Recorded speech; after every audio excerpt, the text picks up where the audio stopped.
तहरीक इंसाफ के लोगों ने इमरान खान साहब की बहनों के साथ धरना दिया और फिर रात गए उन्होंने धरना ख़त्म कर दिया। एक मरतबा फिर इमरान खान साहब की बहनों की या फैमिली की इमरान खान साहब से मुलाकात नहीं करवाई गई। इसी तरह से बुशरा बीबी की भी मुलाकातें रोकी गई हैं और इमरान खान साहब की भी मुलाकातें रोकी गई हैं। वजह सिर्फ एक है कि पाकिस्तान की जो मिलिट्री एस्टेब्लिशमेंट है वो ये नहीं चाहती कि इमरान खान साहब का कोई पैगाम आजकल के दिनों में जेल से बाहर आए, क्योंकि फ़ील्ड मार्शल आसिम मुनीर साहब की ब्रांडिंग पे बहुत ज़्यादा काम हो रहा है। मुख्तलिफ़ जगहों पे उनके बारे में ख़बरें छपवाई जा रही हैं, बहुत कोशिश की जा रही है। वो ख़ुद भी बहुत ज़्यादा ट्रैवल कर रहे हैं। फिर उन्होंने जिस तरीके से डोनाल्ड ट्रंप से ताल्लुकात बनाए, आलमी सतह पे उन्होंने ताल्लुकात बनाए, फिर मौलवी इकट्ठे करके जिस तरह के बयानात मौलवियों से दिलवाए गए, ये सारा एक ब्रांडिंग का एक प्रोसीजर है जिसके ऊपर कोशिश की जा रही है कि मैक्सिमम ब्रांडिंग की जा सके फ़ील्ड मार्शल आसिम मुनीर की। लेकिन ग्राउंड पे कुछ है नहीं। अगर आप देखें कारकर्दगी तो वो तो ज़ीरो है। सिर्फ पाकिस्तान एयरफोर्स ने इंडिया के तैयारे गिराए और एक मार्के में पाकिस्तान को फतह नसीब हुई है और उस पर फील्ड मार्शल बन गए आसिम मुनीर साहब। उसके अलावा और कोई चीज़ पाकिस्तान नहीं कर पाया। मिसाल के तौर पे मईशत पूरी तरह से तबाह है, दहशतगर्दी पहले से कई ज़्यादा बढ़ चुकी है, अवाम और फ़ौज के दरमियान जो बदएतमादी है वो पैदा हो चुकी है और उसकी वजह लगातार मिलिट्री एस्टेब्लिशमेंट की सियासत में मुदाखलत करने की पॉलिसी है। मुल्क में सियासी इस्तेहकाम नहीं है, गुर्बत बेरोज़गारी में कई गुना इजाफा हो चुका है, महंगाई में कई गुना इजाफा हो चुका है, जबकि लोग पाकिस्तान छोड़ छोड़ कर बाहर जाना चाहते हैं। सरमायाकारी कोई पाकिस्तान में लाने के लिए तैयार नहीं है।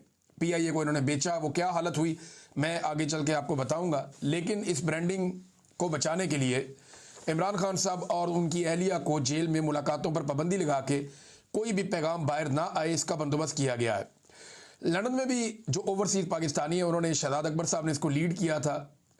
पाकिस्तान की जो एम्बेसी है उसके बाहर इन्होंने एहतजाज किया और वहाँ पे ओवरसीज़ पाकिस्तानी इकट्ठे हुए, इन्होंने वहाँ धरना दिया, धरने पे बैठे रहे काफ़ी देर, काफ़ी नारेबाजी हुई, बहुत तकारीर हुई और उनका ये कहना है कि जब जब इमरान खान साहब की मुलाकातें रोकी जाएंगी हम इस एहतजाज के सिलसिले को बढ़ाएंगे, इसे यूरोप में भी ले जाएंगे और बाकी शहरों में भी इसको आहिस्ता आहिस्ता लेकर जाएंगे।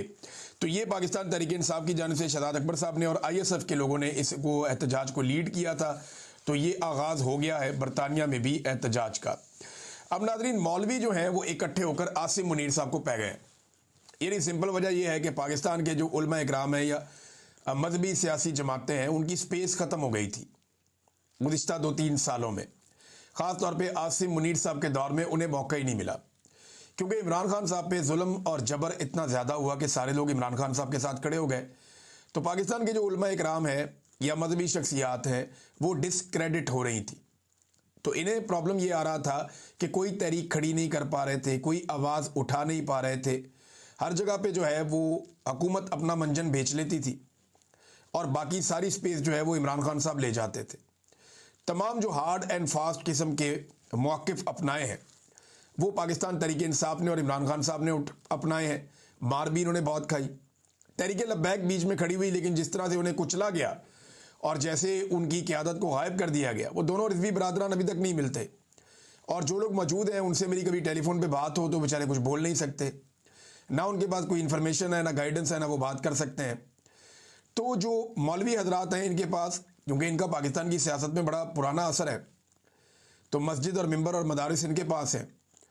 तो ये बड़े अरसे से कोशिश कर रहे थे लेकिन ये इन नहीं हो पा रहे थे। पाकिस्तान की पॉलिटिक्स में इनको स्पेस नहीं मिल रही थी। तो अभी आसिम मुनीर साहब ने कुछ इक़दामात किए जिनसे इन्हें स्पेस मिल गई और अब ये रल के फील्ड मार्शल आसिम मुनीर के खिलाफ खड़े हो गए। अब एक तरफ मौलवी खड़े हैं, उलमा इकराम खड़े हैं, जिनके साथ उनके फतवे, जिनके साथ शरीयत क्या कहती है, इस्लाम क्या कहता है, कुरान पाक क्या कहता है, वो ये मिसालें लेकर आ गए। दूसरी तरफ फील्ड मार्शल आसिम मुनीर साहब खड़े हैं जिनके पास डंडा है और ताकत है और इक़्तिदार है, ये चीज़ें उनके पास है। अब ये दोनों आमने सामने आकर इस वक्त खड़े हो गए। एजेंसियों को इस वक्त सबसे बड़ा प्रॉब्लम यह है कि मौलवियों ने जिस किस्म की बातें कर दी हैं या ये जो आलिम है इन्होंने जो कुछ कह दिया है, अगर इस पर वाकई अमल दरामद होना शुरू हो गया और मस्जिद और मिंबर से आवाज़ उठना शुरू हो गई आसिम मुनीर साहब के ख़िलाफ़, तो ये एक नई आग लग जाएगी और आसिम मुनीर साहब की मुश्किलात में बहुत ज़्यादा इजाफा हो जाएगा। पहले ही उनकी ब्रांडिंग नहीं हो पा रही, पहले ही वो आवाम में मकबूल नहीं हो पा रहे, पहले ही वो कोई ऐसी चीज़ नहीं कर पा रहे जिससे पब्लिक के और इदारे के बीच में जो खलीज है वो कम हो सके। तो इससे तो खलीज और बढ़ जाएगी जब मस्जिद और मिंबर से भी उनके खिलाफ आवाज़ उठ जाएगी। तो अब जनाब जो उलमा इकराम ने ये स्पेस हासिल करने की कोशिश की और जो बातें की हैं वो मैं आपके सामने रखता हूँ। नंबर एक तो उन्होंने इस्तिस्ना को गैर इस्लामी, गैर शरई और कुरान पाक के ख़िलाफ़ करार दे दिया। एक चीज़ आपने ये याद रखनी है। नंबर दो, इन्होंने कहा कि गज़ा में जो बैनुल अक़वामी इस्तेहकाम फोर्स या इंटरनेशनल स्टेबलाइजेशन फोर्स जो जा रही है उसका हिस्सा पाकिस्तानी फ़ौज को बिल्कुल मत बनाए। ये उन्होंने मुतालबा कर दिया। नंबर तीन, मुरीदके में जो कुछ हुआ, जैसे वहाँ पे इंसानों को कुचला गया और जिस तरह लाशें छुपाई गई, जिस तरह ज़ख्मी छुपाए गए, इस पर उन्होंने कहा कि रिजवी बरादरान कहाँ हैं, हमने उसके ऊपर क्या किया, ये भी उलमा ने मामला उठाया। नंबर चार, उलमा ने जोर दिया इस बात पे कि चार दीवारी से बाहर निकलें। जब हुकूमत बदमाश हो जाए तो हड़तालें और एहतजाज जायज़ होते हैं।